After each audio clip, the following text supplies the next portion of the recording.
Good morning.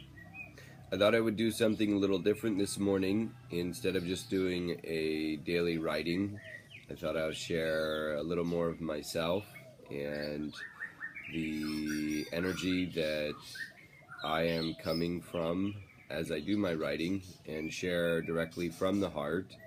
And sometimes I don't even know what I'm going to say, like today.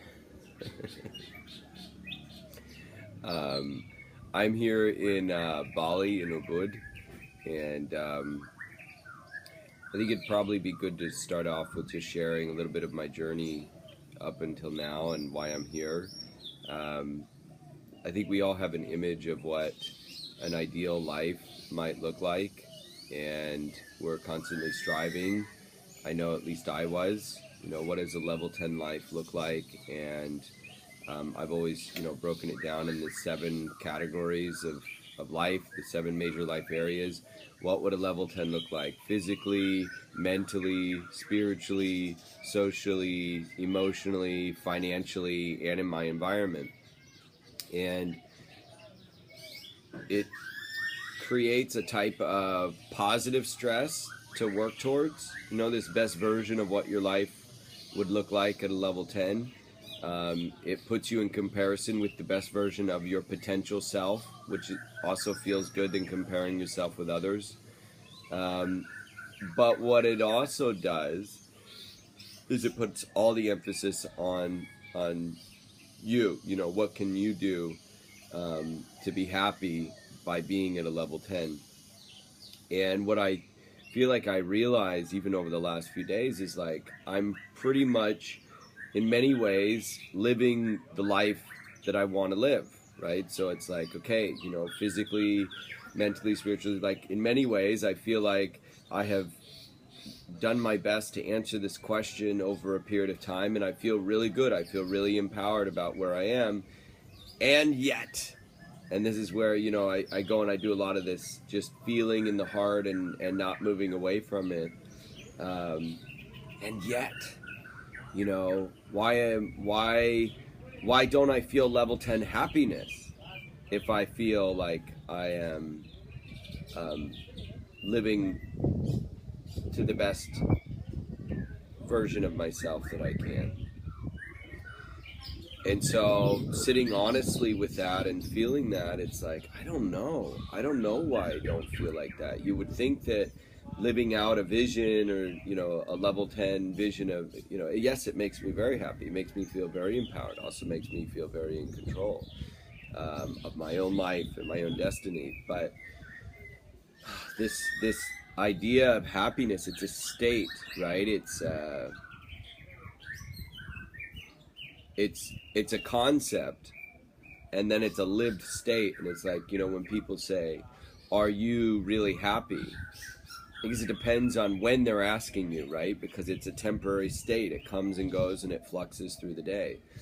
And so this idea of being able to focus on yourself and make yourself 100% happy or reach a level 10 happiness, I guess I'm sharing that I don't know what it takes to have level 10 happiness other than to be real about what is making you happy and to do more of that. And what I found immediately when I sort of shifted my focus from what do I need to do, what are all the things I need to do to be at a level 10 for me, to God, I just don't know. The more I try to make myself happy after a certain point, I don't know. I don't know what I would have to do. But almost kind of by accident, in going out and connecting, and just genuinely be like, well, enough about me. Let me connect with this person, because maybe they're in that void. Let me connect with this person. Let me help this person. Like, let me fill them up. Let me connect with this other person. Let me do a heart clearing here. Like, and do it from the heart, and let's see if I can at least improve where they're at. And then immediately felt filled up and felt happy, and felt like by taking the attention off of, what do I need to do to be the best version of me, which is still important. I still feel like it's very important.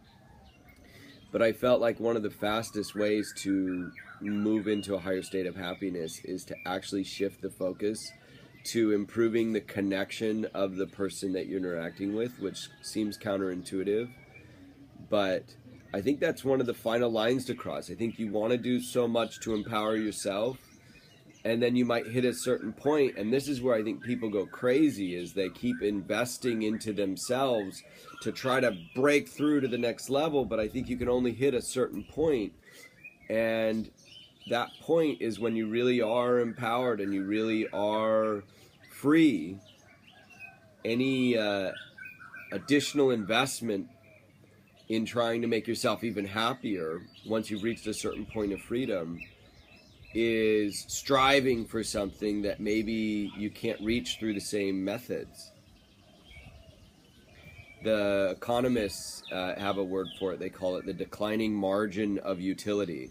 And they're saying, up to a certain point, let's say in financial terms, you hit a certain point, and that can actually make you really happy when you go from like survival to having enough, to cover your survival needs.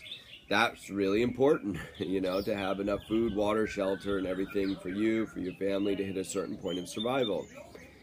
After that point of survival is reached, the value of every dollar, for example, to increase your happiness declines, which means it takes more and more to increase your sense of happiness and well-being, even by a fraction. So, where it might have been, a dollar increases happiness by 10% at a lower level or whatever.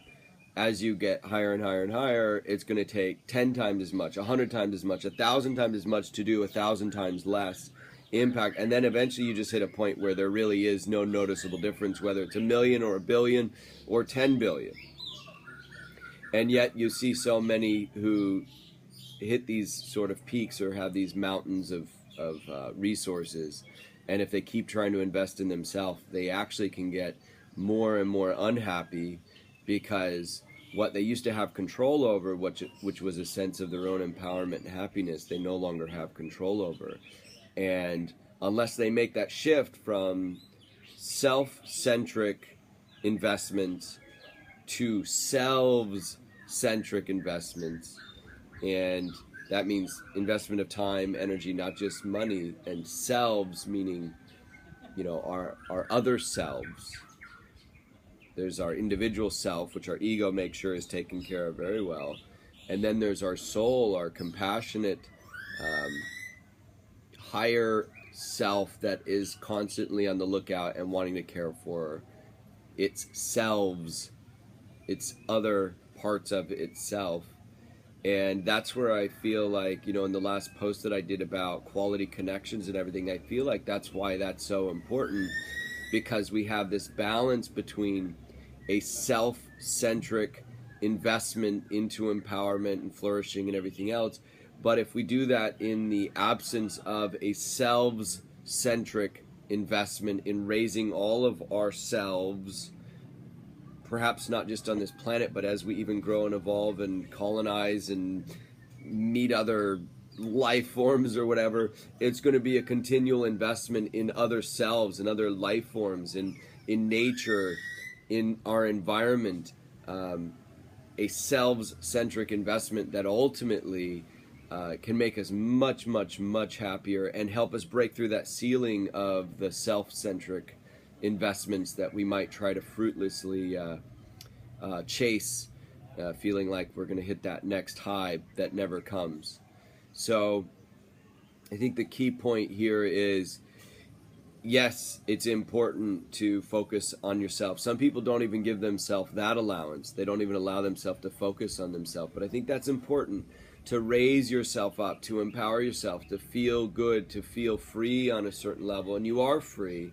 Sometimes we believe in illusions that say that we're not, that we need certain things in order to be free, but you are free because you're always free right now, free in your choice, free in your willpower, free in your decision-making power. You are free, free to empower.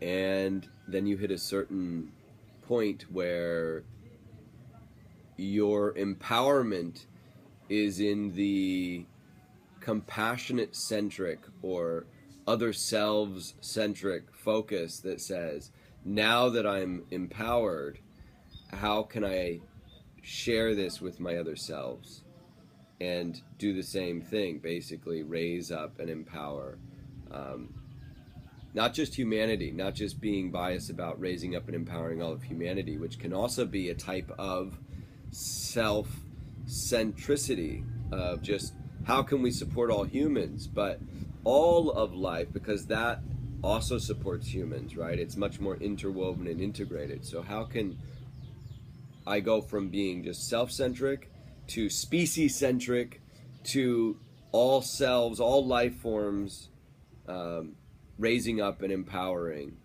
and making it better for myself as well, and my environment and my connections. And then perhaps when we go on and we expand beyond even this planet, we can just expand that question to include other life forms that may not look anything like us, that who knows? You get the point.